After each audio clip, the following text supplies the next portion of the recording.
नमस्कार, मैं हेमंत बघेल आप सभी का बहुत बहुत स्वागत करता हूं अपनी इस YouTube चैनल में। भारत के इतिहास से संबंधित पूछे जाने वाले प्रश्नों पर हम लोग डिस्कस कर रहे थे और मैं टोटल 10 क्वेश्चन लेता हूं और प्रत्येक प्रश्न को डिटेल में एक्सप्लेन करता हूं। तो आज भी मैंने 10 क्वेश्चन लिए हैं। आप लोग वीडियो को आखिर तक देखिएगा और आपसे कितने क्वेश्चन सॉल्व हुए ये जरूर बताइएगा। तो चलिए हम लोग वीडियो को स्टार्ट करते हैं। पहला क्वेश्चन है सुमेलित करने वाला क्वेश्चन है, देख लेते हैं। हड़प्पा, ये जो है आपका जो हड़प्पा सभ्यता उससे संबंधित है। तो एक तरफ हड़प्पा सभ्यता संबंधी स्थल दिए हुए हैं और दूसरी तरफ उसके खोजकर्ता।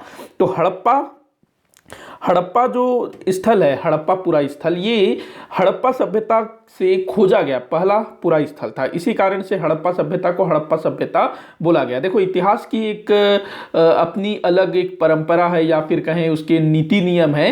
क्या होता है कि अगर कोई भी नई सभ्यता ज्ञात होती है और उस नई सभ्यता के विषय में जिस स्थान से पहली बार जानकारी मिलती है, उस सभ्यता का नाम उसी स्थान से रखा जाता है जिस स्थान से पहली बार उसके विषय में जानकारी मिली हो। तो जो सिंधु घाटी सभ्यता, जो काफी नाम फेमस है, सिंधु घाटी सभ्यता, सिंधु वैली सिविलाइजेशन, सैंधव सभ्यता, तो जो सिंधु घाटी सभ्यता के जो प्रथम साक्ष्य है वो कहां से प्राप्त हुआ था? तो हड़प्पा से। इसी कारण से इस सभ्यता को हड़प्पा सभ्यता कहना अधिक उचित माना जाता है। तो हड़प्पा की खोज किसने की थी? राय बहादुर दयाराम साहनी जी ने। कब की थी? सन 1921 में। सन 1921 में राय बहादुर दयाराम साहनी ने हड़प्पा की खोज की थी। हड़प्पा कहां पर है?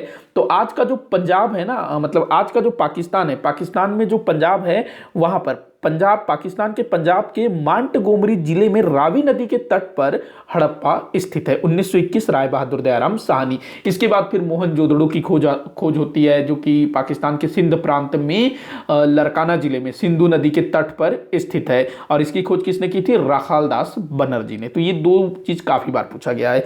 तो राय बहादुर दयाराम साहनी, हड़प्पा। उस पर लोथल जो कि कहां पर है? गुजरात में। गुजरात में भोगवा नदी के तट पर स्थित है, भोगवा नदी के तट पर। और यहां से क्या मिला है? तो गोदीवाड़ा, मतलब कि बंदरगाह।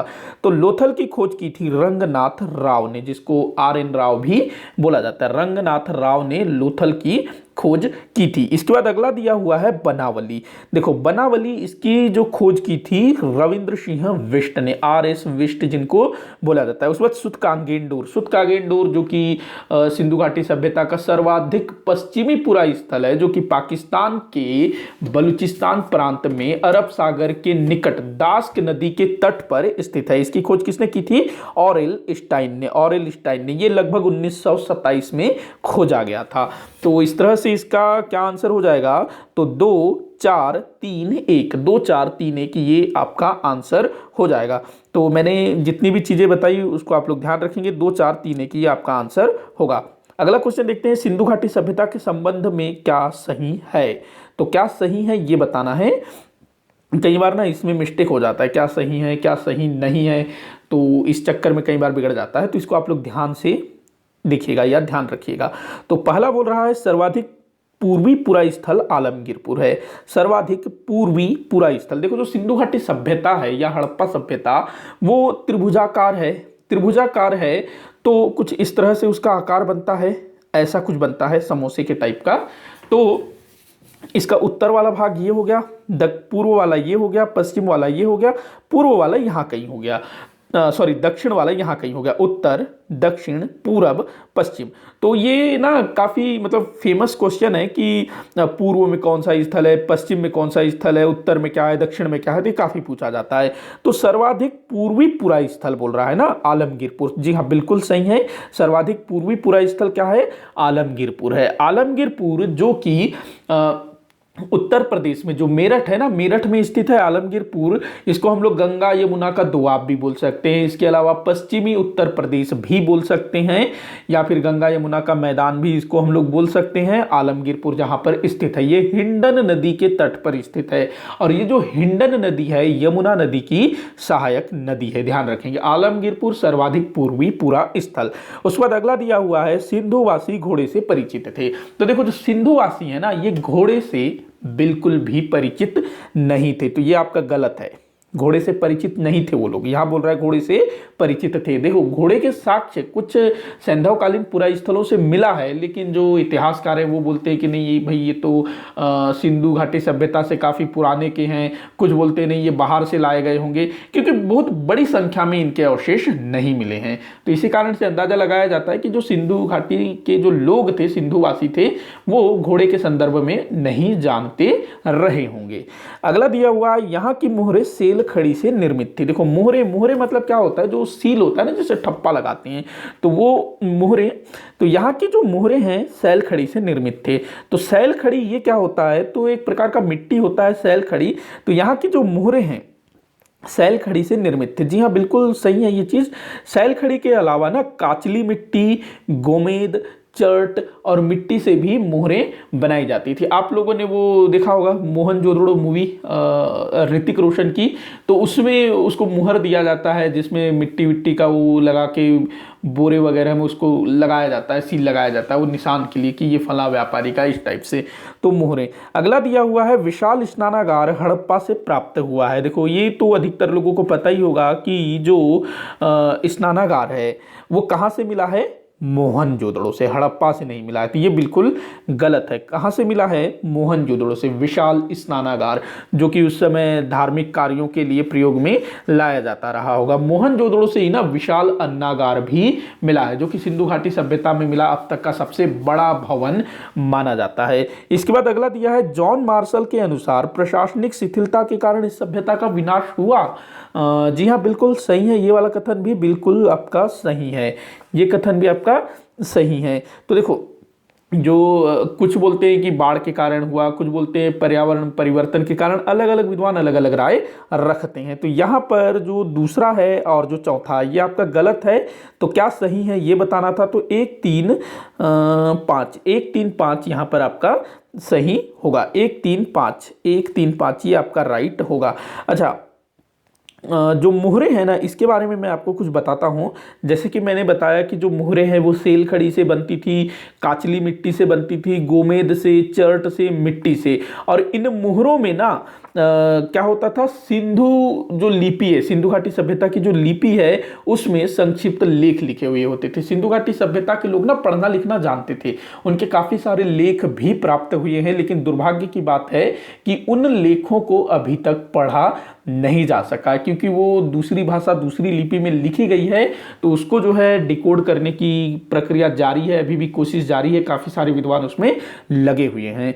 तो जो मोहरे हैं उसमें संक्षिप्त लेख भी होता था और साथ ही साथ किसी पशु का चित्र उत्कीर्ण होता था। अधिकतर मोहरों में एक श्रृंगी सांड का चित्र होता था। ध्यान रखेंगे, अधिकतर मोहरों में एक श्रृंगी सांड का चित्र होता था अधिकतर मोहरों में। इसके अलावा एक श्रृंगी सांड के अलावा भैंस, बाघ, गेंडा, हिरण, बकरी, हाथी आदि पशुओं के चित्र भी इन मोहरों में उत्कीर्ण प्राप्त हुए हैं। तो ये तमाम बातें आप लोग ध्यान रखेंगे। अगला क्वेश्चन देखते हैं, आर्यों के आदि निवास स्थल के संबंध में क्या सही नहीं है। तो देखो आर्य कहाँ से आए थे, ये मतलब आजकल काफ़ी चल रहा है, कुछ समय पहले भी ये वाला मुद्दा काफ़ी चला था कि आर्य जो है भारत के मूल निवासी नहीं है, वो लोग बाहर से आए थे। और बहुत सारे जो इतिहासकार हैं, विद्वान हैं, उन्होंने अपने अपने तर्क रखे हुए हैं। तो आर्यों के निवास के संबंध में क्या सही नहीं है ये आप लोगों को बताना है, देख लेते हैं। तो देखिए पहला बोल रहा है तिब्बत। तो जो तिब्बत है, किसने बोला है कि आर्य तिब्बत के मूल निवासी थे, मतलब कि तिब्बत इनका मूल निवास स्थान था, आदि निवास स्थान। तो ये दयानंद सरस्वती जी ने बोला है, बिल्कुल सही है। दयानंद सरस्वती वही आर्य समाज वाले जिन्होंने सत्यार्थ प्रकाश नामक पुस्तक की रचना की थी, ये बिल्कुल सही है। उसके बाद बोल रहे हैं सप्त सैंधव प्रदेश। सप्त सैंधव प्रदेश किसको बोला जाता है, जहां पर सिंधु और उसकी अन्य सहायक नदियां प्रवाहित होती है। सिंधु और उसकी सहायक नदियां टोटल 7 नदियां हैं, तो इसको ही सप्त सैंधव प्रदेश बोला जाता है। मतलब कि आज का जो पंजाब सिंध वाला जो क्षेत्र है ना, वही मतलब जिसमें पाकिस्तान का भी बहुत बड़ा एरिया आता है, तो वो पूरा सप्त सैंधव प्रदेश कहलाता है। तो अविनाश चंद्र जी ऐसा बोलते हैं कि जो आर्य हैं वो इसी सप्त सैंधव प्रदेश के ही मूल निवासी है, मतलब कहीं बाहर से नहीं आए हैं, यही इनका आदि निवास स्थल है। ये किनका मानना है, अविनाश चंद्र जी का। मध्य एशिया, तो देखो मध्य एशिया बाल गंगाधर तिलक नहीं, ये गलत है। जो मध्य एशिया है ना, ये मतलब कि मध्य एशिया को आर्यों का आदि निवास स्थान ये मैक्स मुलर ने माना है। मैक्स मुलर जो कि एक इतिहासकार थे, तो इन्होंने आर्यों का आदि निवास स्थल किसको माना है? मध्य एशिया को, मध्य एशिया के किसी स्थल को। वही अगर मैं बाल गंगाधर तिलक जी की बात करूं ना, जिन्होंने बोला कि स्वराज मेरा जन्मसिद्ध अधिकार है, इसको मैं लेकर के रहूंगा, और इनके जो समाचार पत्र निकलते थे मराठा, केसरी, उससे अंग्रेज बड़ा खौफ खाते थे। और जो बाल गंगाधर तिलक जी थे, इनको बर्मा के मांडले जेल में बंद कर दिया गया था। तो जो बाल गंगाधर तिलक जी हैं, इन्होंने आर्यों का आदि निवास स्थल उत्तरी ध्रुव को माना है। उत्तरी ध्रुव, पृथ्वी के दो ध्रुव है ना, उत्तरी ध्रुव, दक्षिणी ध्रुव, तो उत्तरी ध्रुव को आर्यों का आदि निवास स्थान बताया है किन्होंने? बाल गंगाधर तिलक जी ने। वही हिमालय की अगर मैं बात करूं तो के शर्मा का मानना है कि जो आर्य हैं वो हिमालय उनका आदि निवास स्थल है, वो लोग कहीं और से नहीं आए हैं, हिमालय उनका आदि निवास स्थल है, ये के शर्मा जी का कहना है। इन 4 विद्वानों के अलावा और भी बहुत सारे इतिहासकार हैं जिन्होंने अलग अलग स्थलों को आर्यों का आदि निवास स्थान बताया है, तो उसको आप लोग देखिएगा। तो यहां पर आपका क्या आंसर होगा? कौन सा कथन सही नहीं है? तो ये स आपका उत्तर होगा, ये सही नहीं है। अगला देखते हैं, पाटलिपुत्र के संबंध में क्या सही नहीं है? तो देखते हैं पाटलिपुत्र के संदर्भ में क्या सही नहीं है। पहला बोल रहा है पाटलिपुत्र नगर की स्थापना उदयन ने की थी। जी हाँ, बिल्कुल सही है। उदयन जो कि हर्यक वंश का तीसरा शासक था। हर्यक वंश का पहला शासक बिंबिसार, जिसने हर्यक वंश की स्थापना की, उसके बाद अजातशत्रु, उसके बाद उदयन। तो उदयन ने गंगा नदी के तट पर एक नया नगर बसाया जिसको पाटलिपुत्र नाम दिया गया। तो ये जो पाटलिपुत्र है ना, जिस स्थान पर इसको बसाया गया, इसका नाम पहले पाटली ग्राम था ऐसा बताया जाता है, और उदयन ने इसकी स्थापना की थी और अपनी राजधानी भी इसको बनाया। अच्छा, इससे पहले ना राजगृह, ग्रीवराज, ये मगध की राजधानी हुआ करती थी। और ये जो हर्यक वंश है, इसको पितृहंता वंश भी बोला जाता है। क्यों? देखो, जो बिंबिसार था उसको उसके बेटे अजातशत्रु ने मार दिया, अजातशत्रु को उसके बेटे उदयन ने मार दिया, और कहते हैं कि उदयन को उसके बेटे ने मार दिया सत्ता प्राप्ति के लिए। तो पहला कथन आपका बिल्कुल सही है। दूसरा बोल रहा है पाटलिपुत्र कालाशोक के समय से मगध की स्थायी राजधानी बनी। देखो, जो पाटलिपुत्र है उसकी स्थापना तो उदयन ने की थी, लेकिन जो पाटलिपुत्र है वो मगध की स्थायी राजधानी किसके समय में बनी? कालाशोक के समय में। कालाशोक कौन था? तो ये शिशुनाग वंश का शासक था। देखो क्या था कि जो हर्यक वंश है उसको समाप्त किया था शिशुनाग ने, और शिशुनाग क्या करता है? राजधानी पाटलिपुत्र से वैशाली ले आता है, और शिशुनाग के बाद उसका उत्तराधिकारी हुआ कालाशोक। अब जो कालाशोक है इसको वैशाली में मजा नहीं आता है, तो ये जो है वापस राजधानी लेकर के आता है पाटलिपुत्र, और यहां से पाटलिपुत्र ही मगध की स्थायी राजधानी बन जाती है। देखो, संस्थापक कौन था?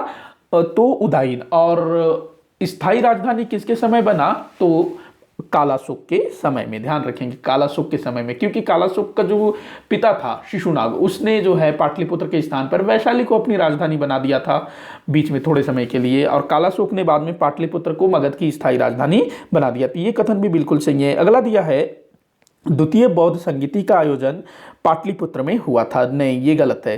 देखो, जो पाटलिपुत्र में जो बौद्ध संगीति हुआ था वो द्वितीय नहीं तृतीय था।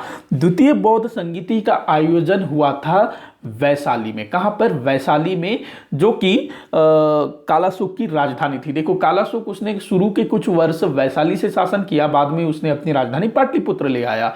तो कालाशोक के समय में 383 ईसा पूर्व में द्वितीय बौद्ध संगीति का आयोजन होता है वैशाली में। ध्यान रखेंगे। वहीं जो तृतीय बौद्ध संगीति है ये सम्राट अशोक के समय में पाटलिपुत्र में आयोजित किया गया था। और प्रथम बौद्ध संगीति ये किसके समय में हुआ था? तो बिंबिसार के समय में राजगृह में हुआ था। कब हुआ था? 483 ईसा पूर्व में। 483 ईसा पूर्व में ही महात्मा बुद्ध की को महापरिनिर्वाण प्राप्त हुआ था। चतुर्थ बौद्ध संगीति की बात करें तो शव ईस्वी में हुआ था, कनिष्क के समय में। कहाँ हुआ था? कश्मीर के कुंडल वन में। तो ये सब चीज आप लोग ध्यान रखेंगे। तो ये आपका जो तीसरा वाला है ये आपका गलत हो जाएगा। तो कौन सा सही नहीं है वही बताना था, तो यही आपका आंसर होगा। अगला दिया है पाटलिपुत्र का वर्तमान नाम पटना है। जी हाँ, बिल्कुल सही है। और पाटलिपुत्र को पटना के रूप में विकसित करने का श्रेय सूर्यवंश के शासक शेर शाह सूरी को जाता है, जिसने हुमायूं को परास्त किया था। युद्ध हुआ था ना, बिलग्राम का युद्ध, चौसा का युद्ध, तो वही शेर शाह सूरी, उसी ने ना पाटलिपुत्र को विकसित किया आधुनिक रूप में और पटना नाम दिया। अगला क्वेश्चन देखते हैं, गौतम बुद्ध के संबंध में क्या सही नहीं है, देख लेते हैं। गौतम बुद्ध का जन्म 563 ईसा पूर्व में हुआ। जी हाँ, बिल्कुल सही है। गौतम बुद्ध जी का जन्म 563 ईसा पूर्व में हुआ था। कहाँ हुआ था? तो इनका जो जन्म है नेपाल की तराई में लुम्बिनी नामक स्थान में हुआ था। और ये जो क्षेत्र है कपिलवस्तु के नाम से जाना जाता था। कपिलवस्तु जो कि जहाँ पर शाक्य गणराज्य शासन करते थे। इनके जो पिता थे महात्मा बुद्ध के, वो शाक्य गण के प्रमुख थे, जिनका नाम क्या था? शुद्धोधन। तो 563 में इनका जन्म हुआ था। उसके बाद अगला दिया हुआ है पत्नी यशोदा। नहीं, इनकी जो पत्नी थी ना, यशोदा नाम नहीं था, उनका नाम था यशोधरा। यशोधरा मिलता जुलता है ना। जो यशोदा है ये महावीर स्वामी जी की पत्नी का नाम था, और यशोधरा गौतम बुद्ध जी की पत्नी का नाम था। और उसके बाद ज्ञान प्राप्ति बोल रहा है बोध गया। जी हाँ, बिल्कुल सही है। ये भी प्रथम उपदेश सारनाथ में, ये भी बिल्कुल सही है। तो देखो, जो बोध गया है जहां पर गौतम बुद्ध जी को ज्ञान की प्राप्ति हुई, ये निरंजना नदी के तट पर है। निरंजना नदी, जिसको आज के समय में फल्गु नदी के नाम से जाना जाता है।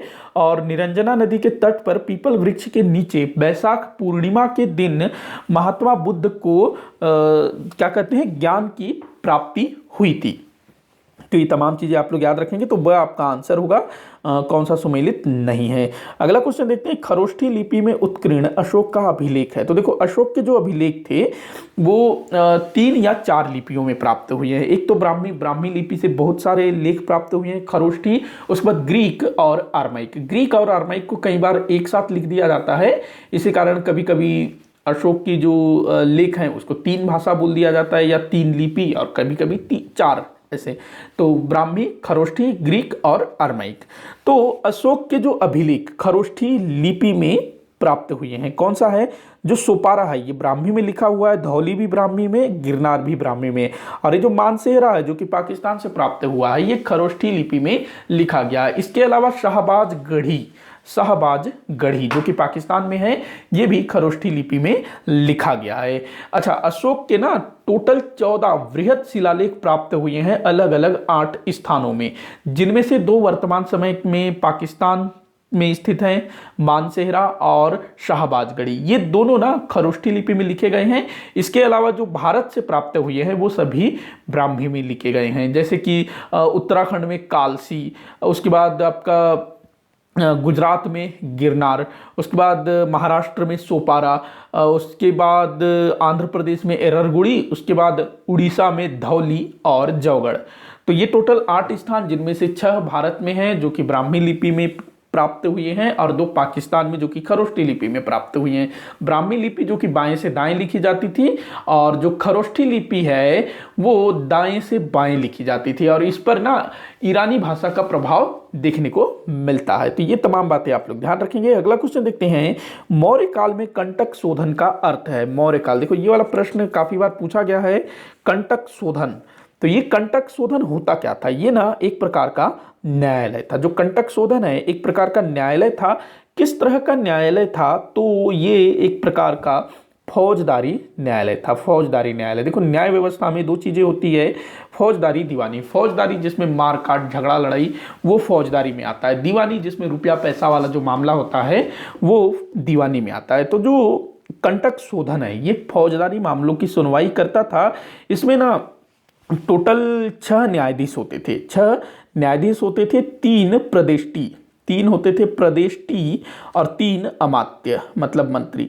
तो 3 प्रदेष्टी और 3 अमात्य ये मिलकर के कंटक शोधन न्यायालय में न्याय का काम करते थे। दूसरा न्यायालय होता था धर्मस्थीय न्यायालय। धर्मस्थीय न्यायालय जिसको व्यवहारिक न्यायालय भी बोला जाता था, ये दीवानी न्यायालय होता था। धर्मस्थीय न्यायालय दीवानी न्यायालय होता था। इसमें धर्मशास्त्र में दक्ष 3 धर्मस्थ अथवा व्यवहारिक न्यायाधीश न्याय का काम करते थे, और इनका साथ देते थे 3 अमात्य। ध्यान रखेंगे, जो धर्मस्थीय या फिर व्यवहारिक न्याय होता था, धर्मस्थीय अथवा व्यवहारिक न्यायालय जो कि दीवानी मामलों की सुनवाई करता था, उसमें धर्मशास्त्र में दक्ष 3 न्यायाधीश होते थे, जिनको धर्मस्थ अथवा व्यवहारिक न्यायाधीश कहा जाता था, और इनका साथ देते थे 3 अमात्य। दोनों में 3-3 अमात्य होंगे। और कंटक शोधन में प्रदेष्टि और धर्मस्थीय न्यायालय का जो न्यायाधीश होगा वो धर्मस्थ अथवा व्यवहारिक कहलाएगा। इसके अलावा एक और न्यायाधीश के विषय में जानकारी मिलती है जिसको कहा जाता था रज्जुक, जो कि जनपद स्तर का न्यायाधीश होता था। आगे बढ़ते हैं, अगला क्वेश्चन देखते हैं, कौन एक कनिष्क का समकालीन नहीं था? कनिष्क जो कि कुषाण वंश का शासक था और हमारे भारत के बहुत बड़े एरिया पर इसने अधिकार कर रखा था। तो कनिष्क के समकालीन कौन नहीं था? तो देखो, जो नागार्जुन है ये कनिष्क के समकालीन थे, वसुमित्र भी थे, अश्वघोष भी थे। लेकिन जो आर्यभट्ट है ये कनिष्क के समकालीन नहीं थे। जो आर्यभट्ट है ये गुप्त काल से संबंधित थे आर्यभट्ट। और जो आर्यभट्ट हैं इन्होंने एक पुस्तक लिखा था सूर्य सिद्धांत, जिसमें इन्होंने दशमलव प्रणाली को प्रतिपादित किया था। वैसे तो इन्होंने और भी काफी सारा किया था, लेकिन दशमलव प्रणाली आप लोग याद रखेंगे। तो आर्यभट्ट सूर्य सिद्धांत, इनकी रचना गुप्त काल से ये संबंधित थे। वहीं अगर मैं बात करूं नागार्जुन की, तो देखो जो नागार्जुन थे ये जो है ना कनिष्क से संबंधित थे नागार्जुन, और ये एक वैज्ञानिक थे, साइंटिस्ट थे। तो इन्होंने माध्यमिक सूत्र नामक ग्रंथ लिखा, माध्यमिक सूत्र, किन्होंने? नागार्जुन ने। और माध्यमिक सूत्र में ही इन्होंने सापेक्षिता के सिद्धांत को प्रतिपादित किया है। कई बार पूछा गया है सापेक्षिता का सिद्धांत किसने प्रतिपादित किया? तो नागार्जुन ने, अपनी पुस्तक माध्यमिक सूत्र में। माध्यमिक सूत्र ध्यान रखेंगे। उसके बाद जो वसुमित्र है ना, वसुमित्र, इन्होंने चतुर्थ बौद्ध संगीति का अध्यक्षता किया था। वसुमित्र ने चतुर्थ बौद्ध संगीति का अध्यक्षता किया और इन्होंने चतुर्थ बौद्ध संगीति का अध्यक्षता किया था वसुमित्र ने। ये चीज आप लोग ध्यान रखिएगा। उसके बाद अश्वघोष ये भी कनिष्क के समकालीन थे और ये भी मतलब काफी विद्वान थे। इनकी कुछ रचनाएं जो अक्सर पूछी जाती है, बुद्धचरित, सौंदरानंद, सारीपुत्र प्रकरण, सूत्रालंकार और श्रद्धोत्पाद, ये किसकी रचना है? तो अश्वघोष की रचना है। इनके अलावा ना चरक, जो आचार्य चरक थे ना, जो एक वैद्य थे, तो वो भी कनिष्क के समकालीन माने जाते हैं, जिन्होंने चरक संहिता नामक पुस्तक की रचना की थी, आयुर्वेद संबंधी पुस्तक। तो ये तमाम चीजें आप लोग ध्यान रखेंगे, आर्यभट्ट गुप्त काल से संबंधित थे, जो कि इस क्वेश्चन का आंसर है। अगला क्वेश्चन है, गुप्तकालीन अभिलेखों को उनके प्रवर्तक शासकों से सुमेलित कीजिए। चलिए सुमेलित कर लेते हैं।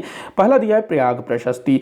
तो प्रयाग प्रशस्ति समुद्रगुप्त से संबंध रखता है। प्रयाग प्रशस्ति में समुद्रगुप्त के विजय अभियानों का उल्लेख किया गया है। प्रयाग प्रशस्ति की रचना किसने की है? तो हरिसेन ने की है। और प्रयाग प्रशस्ति चंपू शैली में लिखा गया है। चंपू शैली मतलब ये काव्य मतलब पद्य और गद्य दोनों का सम्मिश्रण होता है, और ये संस्कृत में लिखा गया है। जो हरिसेन था उसने इसको लिखा है, ध्यान रखेंगे। कई बार पूछा गया है। मेहरौली लेख, ये मेहरौली लौह स्तंभ लेख है। मेहरौली लौह स्तंभ लेख, जो कि दिल्ली में जो कुतुब मीनार है ना उसके निकट ये प्राप्त हुआ है, और इसका जो संबंध है चंद्रगुप्त द्वितीय से जोड़ा जाता है। देखो यहाँ पर चंद्रगुप्त द्वितीय का स्पष्ट नाम नहीं लिखा है। मेहरौली स्तंभ लेख में केवल चंद्र नामक किसी राजा का उल्लेख मिलता है, चंद्र।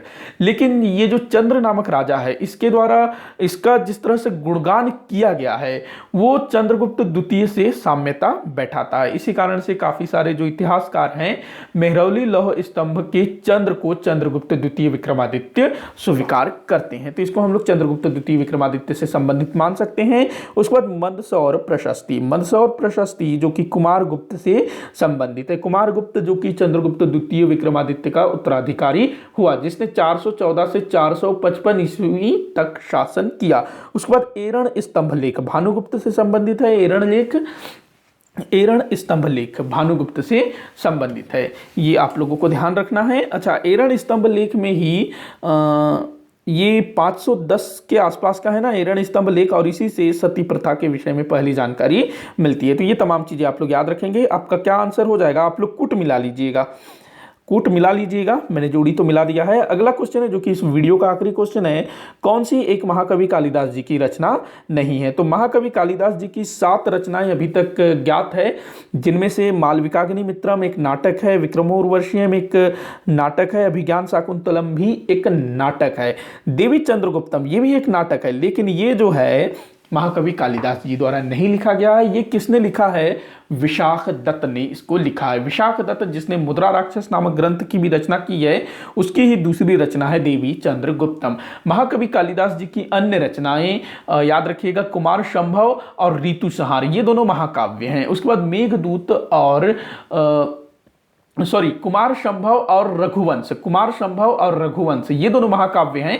मेघदूत और ऋतु संहार ये दोनों खंड काव्य हैं। तो टोटल 7 रचनाएं आप लोग याद रखेंगे महाकवि कालिदास जी के विषय में। तो आज के लिए फिलहाल इतना ही। आप लोग मुझे कमेंट करके बताइएगा कि आपसे कितने क्वेश्चन सॉल्व हुए, और किसी भी क्वेश्चन में आप लोगों को डाउट लगता है या फिर मेरे द्वारा जो भी जानकारी दी गई उसमें आप लोगों को डाउट लगता है तो आप लोग नीचे कमेंट बॉक्स में जरूर लिखिएगा ताकि मैं उसको सॉल्व कर सकूं। वीडियो को जितना हो सके उतना आप लोग शेयर कर दिया करिएगा, वीडियो को लाइक करिएगा, चैनल को सब्सक्राइब करिएगा। वीडियो को आखिर तक देखने के लिए बहुत बहुत धन्यवाद।